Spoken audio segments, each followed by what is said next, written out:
নমস্কার বন্ধুরা, সবাইকে দ্য বেঙ্গলি কিচেনে স্বাগতম।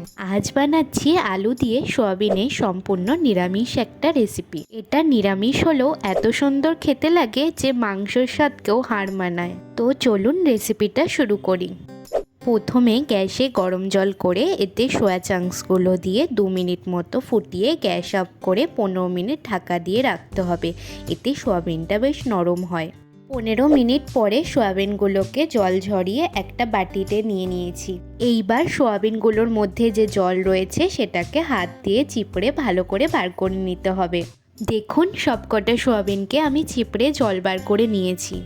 এইবার রান্নাটার জন্য আমি 4টে আলু টুকরো করে কেটে নিয়েছি। এখানে আছে 2 চামচ লঙ্কা গুঁড়ো, 2 চামচ জিরে গুঁড়ো, সামান্য গোটা জিরে, 2টো তেজপাতা আর 1 চামচ গ্রেট করা আদা। এইবার কড়াইতে সামান্য তেল গরম করে সয়াবিনগুলো দিয়ে লাল লাল করে ভেজে তুলে নেব।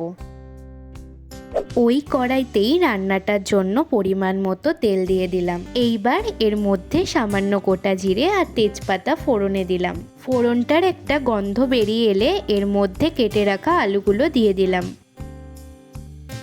আলুগুলোকে নাড়িয়ে চাড়িয়ে ঢাকা দিয়ে দেবো যাতে আলুগুলো ভালো করে ভাজা হয়।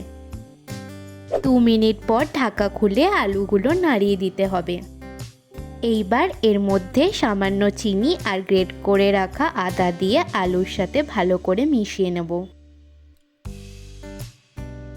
একটু ভাজা হলে টমেটো পেস্টটা দিয়ে আরও 4 মিনিট মতো ভেজে লঙ্কা আর জিরে গুঁড়োটা একটা বাটিতে সামান্য জল দিয়ে ভিজিয়ে রেখেছিলাম ওটা দিয়ে দেবো।